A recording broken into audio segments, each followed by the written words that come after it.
ಪೂರ್ಣ ಆಗ್ರಹಿಸ್ತೀವಿ. ಈ IAS ಅಧಿಕಾರಿ ಕರಿಗೌಡರನ್ನ ಅಮಾನತಿನಲ್ಲಿಟ್ಟು ಅವರನ್ನು ಬಂಧಿಸಿ ವಿಚಾರಣೆಗೆ ಗುರಿ ಮಾಡಿದಾಗ ನಿಜವಾದ ಈ 48 ಕೋಟಿ ಹಣವನ್ನು ದುರುಪಯೋಗ ಮಾಡಿ ಈಗ ಕಣ್ಮರೆಯಾಗಿರುವ ಅಪರಾಧಿಗಳ ಎಲ್ಲಾ ವಿವರಗಳು ಈ IAS ಅಧಿಕಾರಿ ಕರಿಗೌಡನ ಬಾಯಿಂದ ಹೊರಗೆ ಬರ್ತದೆ.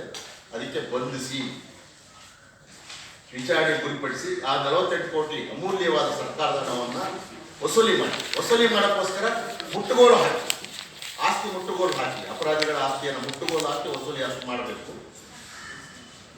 ನಂತರ ಈ ಒಂದು ವಿಚಾರದಲ್ಲಿ ಸರ್ಕಾರ 2023 ಒಂದು ಆದೇಶ ಮಾಡಿದೆ.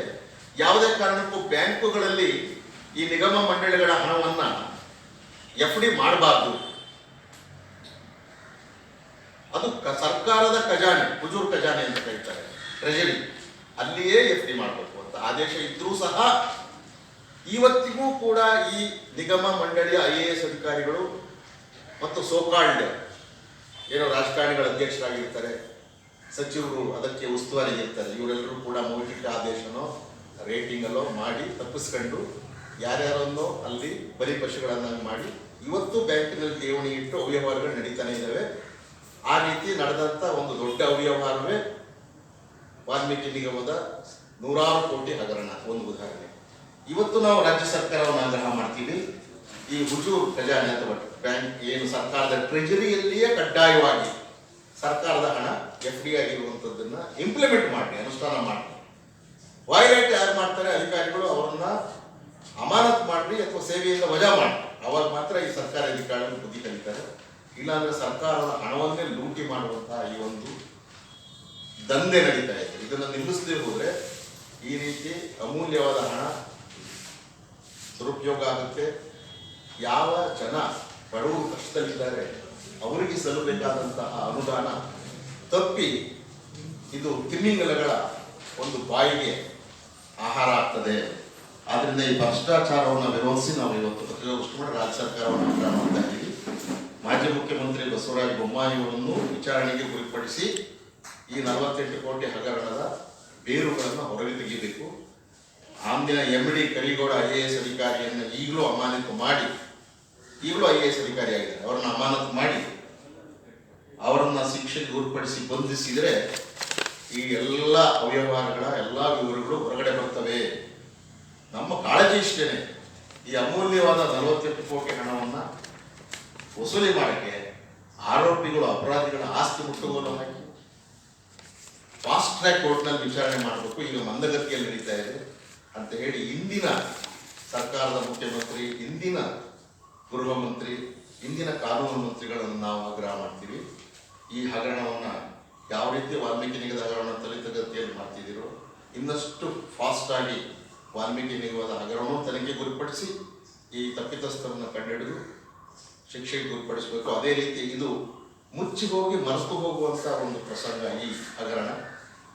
ಕರ್ನಾಟಕ ರಾಜ್ಯ ಕೃಷಿ ಮಾರಾಟ ಮಂಡಳಿ ಈ ಹಗರಣವನ್ನು ಕೂಡ ತಪ್ಪಿತಸ್ಥರನ್ನು ನೀವು ಗುರಿಪಡಿಸಬೇಕು ಶಿಕ್ಷೆಗೆ ಅಂತ ಅಂದರೆ ಈ ಕ್ರಮಗಳನ್ನು ಕೈಗೊಳ್ಳಬೇಕು ಅಂತ ಹೇಳಿ ನಾವು ಈಗಾಗಲೇ ಪ್ರೆಸ್ ನೋಟ್ ನಿಮಗೆ ಕೊಟ್ಟಿದ್ದೀವಿ. ಈ ಕುರಿತು ರಾಜಗೋಪಾಲ್ ನಮ್ಮ ಒಕ್ಕೂಟದ ರಾಜ್ಯ ಕಾರ್ಯಾಧ್ಯಕ್ಷರು ಒಂದಷ್ಟು ಅಡಿಷನಲ್ ಇನ್ಫಾರ್ಮೇಶನ್ಸ್ ಕೊಡ್ತಾರೆ. ಅವರು ಈಗಾಗಲೇ RTIನಲ್ಲಿ ಹೋರಾಟವನ್ನು ಈ ಹಿಂದೆ 2-3 ವರ್ಷಗಳಿಂದ ಕೈಗೊಂಡಿದ್ದಾರೆ. ಅವರಿಗೆ ಪ್ರೆಸ್ ನೋಟ್ ಕೊಡಿ, ಈಗ ಬಂದಿದ್ದರು.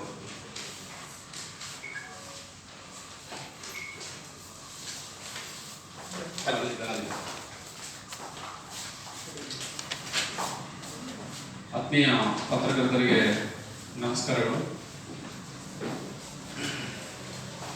ಆತ್ಮೀಯರೇ, ಈ ಪ್ರಕರಣ 2019 ನವೆಂಬರಲ್ಲಿ ಸ್ಟಾರ್ಟ್ ಆಗುತ್ತೆ. ಕರಿಗೌಡರು ಬೆಂಗಳೂರು ರೂರಲ್ DC ಇರ್ತಾರೆ, ಅಲ್ಲಿಂದ ಸೀದಾ ನೇರ ಕರ್ನಾಟಕ ಅಗ್ರಿಕಲ್ಚರ್ ಮಾರಾಟ ಮಂಡಳಿ, KSAMB ಅಂತಾರೆ ಇಂಗ್ಲಿಷಲ್ಲಿ, ಇದು ಇಲ್ಲೇ ಕೃಷಿ ಮಾರಾಟ ಮಂಡಳಿ ಇಲ್ಲೇ ಕೂಗಳತೆಯಲ್ಲಿದೆ, 100 ಮೀಟರ್ಲಿದೆ, ಇಂಡಿಯನ್ ಎಕ್ಸ್ಪ್ರೆಸ್ ಕಾರ್ನರ್ ಇದೆ.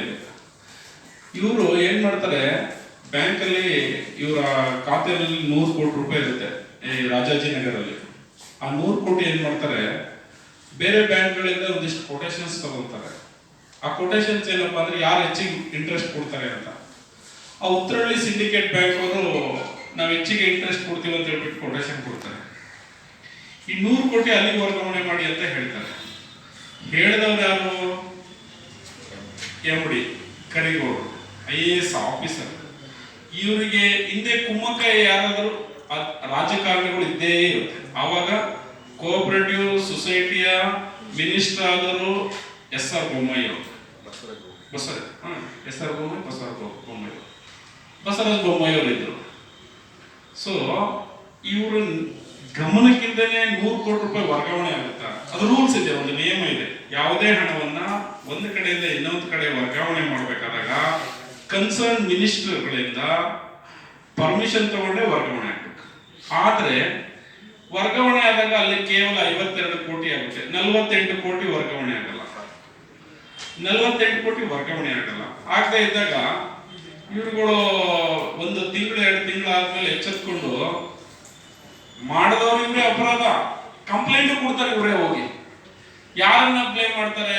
ಪಾಪ ಕೆಳ ಹಂತದ ಅಧಿಕಾರಿಗಳು, ಪ್ರಥಮ ದರ್ಜೆ ದ್ವಿತೀಯ ದರ್ಜೆ SDA FDಗಳು ಅವ್ರ ಕೈಯಲ್ಲಿ ಏನಿರುತ್ತೆ ಸ್ವಾಮಿ, SDA FDಗಳು ಏನ್ ಮಾಡಕ್ಕಾಗುತ್ತೆ? ಇವರು ಆದೇಶವಿಲ್ಲದೆ ಅವ್ರು ಏನು ಒಂದು ಹುಲ್ಲು ಕಡ್ಡಿ ಕೂಡ ಅಲ್ಲಾಡಕ್ಕಾಗಲ್ಲ ಅಂತವನ್ನ ಇವ್ರ ಮೇಲೆ ಬ್ಲೇಮ್ಗಳು ಮಾಡಿ ಇವ್ರ ಮೇಲೆ FIR ಮಾಡ್ತಾರೆ. ಆ ಬ್ಯಾಂಕ್ ಅವ್ರ ಕನ್ಸರ್ನ್ ಇಲ್ಲ, ಅವ್ರು ಹೊರಗಡೆ ಅವ್ರ ಮೇಲೆ FIR ಮಾಡ್ತಾರೆ.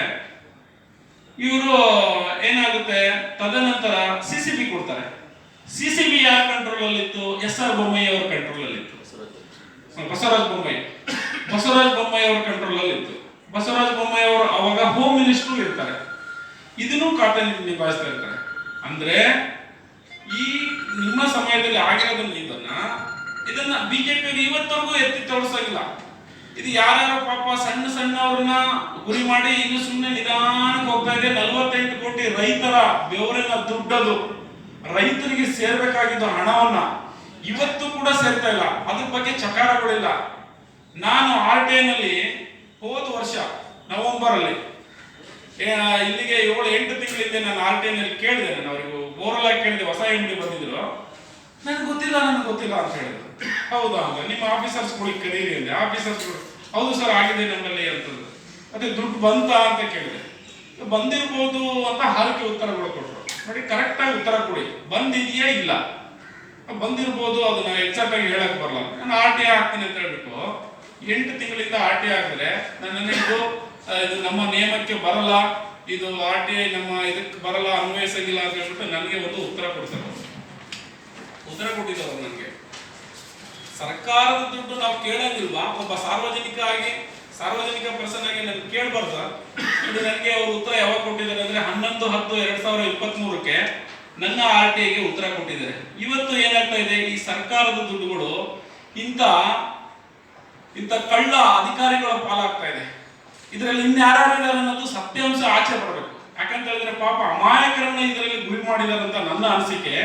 ನಾವೊಬ್ರು ಸೋಷಿಯಲ್ ಸಂಘಟನೆ ಆಗಿರೋದ್ರಿಂದ, ನಮ್ ಕನ್ಸರ್ನ್ ಇರೋದ್ರಿಂದ ನನ್ನ ಆಸೆ ಏನಪ್ಪಾ ಅಂದ್ರೆ ಯಾರು ಇದರಿಂದ ಮುಖ್ಯ ಅಧಿಕಾರಿಗಳಿದ್ದಾರೆ. ಒಬ್ಬ SDAಗೆ 50 ಕೋಟಿ, FDAಗೆ 50 ಕೋಟಿ 100 ಕೋಟಿ ತಿನ್ನಕ್ ಆಗಲ್ಲ. ಇದು ಅವ್ರ ಕೈಯಲ್ಲಿ ನಿಭಾಯಿಸಕ್ಕೂ ಆಗದೆ ಇರೋಂಥದ್ದು. ಇದರಿಂದ IAS ಮತ್ತೆ ರಾಜಕಾರಣಿಗಳು MLAಗಳಿದ್ದಾರೆ. ಅವರನ್ನ ಇನ್ನೊಂದ್ಸರಿ ಏನಾಗಿದೆ, ಚಾರ್ಜ್ ಶೀಟ್ ಹಾಕಿದ್ದಾರೆ. ಚಾರ್ಜ್ ಶೀಟ್ ಅದು ಸರಿಯಾದ ಚಾರ್ಜ್ ಶೀಟ್ ಅಲ್ಲ. ಇದು SIT ಇನ್ನೊಂದ್ಸರಿ ಇನ್ವೆಸ್ಟಿಗೇಷನ್ ಆಗ್ಬೇಕು. CBIಗೂ ಬೇಕಾದ್ರೆ ಹೋಗ್ಲಿ, ನಾವು ಒತ್ತಾಯ ಮಾಡ್ತೀವಿ. CBI ಬೇಕಾದ್ರೆ ಮಾಡಿ. ಈಗಿನ ಏನ್ ಸರ್ಕಾರದ ಮುಖ್ಯಮಂತ್ರಿಗಳಿದ್ದಾರೆ, ಸಿದ್ದರಾಮಯ್ಯ ಅವರೇ, ನೀವು ಕಣ್ತೆರೆದು ನೋಡಿ. ನಿಮ್ಮ ಇದರಲ್ಲಿ ಎಷ್ಟು ಲಾಸ್ಟ್ ಬೋವಿ ನಿಗಮದಲ್ಲೂ ಕೂಡ ದುಡ್ಡುಗಳು ನುಂಗು ಹೊಡೆದಿದ್ದಾರೆ. ಅದು ಕೂಡ ಎಷ್ಟು ನಿಗಮ ಮಂಡಳಿಗಳಲ್ಲಿ ಇಟ್ಟಿರ್ತಕ್ಕಂಥ ದುಡ್ಡುಗಳನ್ನ ಯಾರ್ಯಾರು ನುಂಗಿದ್ದಾರೆ ಅವ್ರೆಲ್ಲರನ್ನ ತನಿಖೆ ಮಾಡ್ಬೇಕು. ಯಾವುದೋ ಒಂದನ್ನ ತನಿಖೆ ಮಾಡಂಗಿಲ್ಲ, ಯಾರೋ ಒಬ್ಬರನ್ನ ಇದು ಮಾಡಂಗಿಲ್ಲ, ಎಲ್ಲರನ್ನ ಆಗ್ಲಿ. ಯಾರ್ಯಾರು ತಪ್ಪಿಸ್ತಾರೋ ಅವರೆಲ್ಲ ಜೈಲಿಗೆ ಹೋಗ್ಬೇಕು. ಇಲ್ಲ ಅಂತ ಹೇಳಿದ್ರೆ ಏನಾಗುತ್ತೆ, ಇದು ಮಲತಾಯಿ ಧೋರಣೆ ಆಗುತ್ತೆ. ಒಬ್ಬರನ್ನ ಶಿಕ್ಷೆ ಮಾಡೋದು, ಇನ್ನೊಬ್ಬರನ್ನ ಶಿಕ್ಷೆ ಮಾಡದೇ ಇರೋದು. ಇದು ನಾವು ತುಂಬಾ ಒತ್ತಾಯ ಮಾಡ್ತೀವಿ. ನಮ್ಮ ಡಾಕ್ಟರ್ BR ಅಂಬೇಡ್ಕರ್ ದಲಿತ ಸಂಘಟನೆಗಳ ಒಕ್ಕೂಟದ ವತಿಯಿಂದ ಮತ್ತು ನಮ್ಮ ಭೀಮಾರ್ಮಿ ಸಂಘಟನೆ, ನಮ್ಮ ಸಂಘಟನೆ ಇವತ್ತು ರಾಷ್ಟ್ರೀಯ ಮಟ್ಟ ಸಂಘಟನೆ. ಇದು ಕೇವಲ ಕರ್ನಾಟಕದಲ್ಲಿಲ್ಲ, ಭಾರತದಲ್ಲಿ ಎಲ್ಲಾ ರಾಜ್ಯಗಳಲ್ಲೂ ಇದೆ. ಮತ್ತೆ ನಮ್ಮ ಸಂಘಟನೆಯ ಒಬ್ಬರು ಪಕ್ಷದ ಸದಸ್ಯರು ಚಂದ್ರಶೇಖರ್ ಆಜಾದ್ ರಾವಣ್ಣ ಅವರು ಇವತ್ತು ಸಂಸದರಾಗಿದ್ದಾರೆ ಪ್ರಥಮ ಬಾರಿಗೆ. ನಮಗೆ ಬಹಳ ಖುಷಿ ಇದೆ.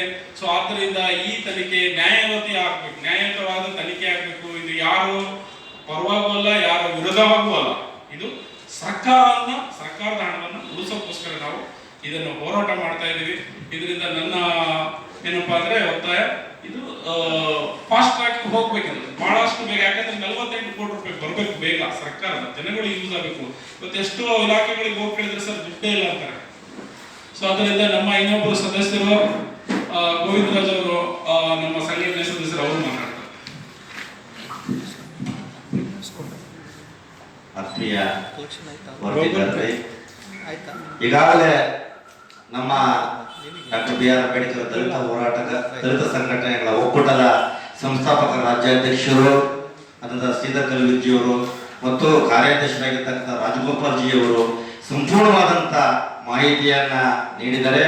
ಈ ಸಂದರ್ಭದಲ್ಲಿ ನಾನು ಆಗ್ರಹ ಪಡಿಸುವುದೇನಂತ ಹೇಳಿದ್ರೆ, ಸನ್ಮಾನ್ಯ ಯಡಿಯೂರಪ್ಪನವರ ಮುಖ್ಯಮಂತ್ರಿ ಆಗಿದ್ದಂಥ ಸಂದರ್ಭದಲ್ಲಿ ಏನು ಕೃಷಿ ಮಾರುಕಟ್ಟೆ ಮಹಾಮಂಡಳಿಯಲ್ಲಿ ಆದಂತಹ 48,000 ಕೋಟಿ ಹಗರಣವ ಅವತ್ತಿನ ಸಚಿವರಾಗಿರ್ತಕ್ಕಂಥ, ಇವತ್ತಿನ ಸಂಸದರಾಗಿರ್ತಕ್ಕಂಥ, ಮಾಜಿ ಮುಖ್ಯಮಂತ್ರಿಗಳಾಗಿರ್ತಕ್ಕಂಥ ಎಸ್.ಆರ್. ಬಸವರಾಜ ಬೊಮ್ಮಾಯಿ ಅವರು ಸಹಕಾರ ಸಚಿವರಾಗ್ತಾರೆ. ಅವರ ಅವಧಿಯಲ್ಲಿ ಆಗಿರ್ತಕ್ಕಂಥದ್ದು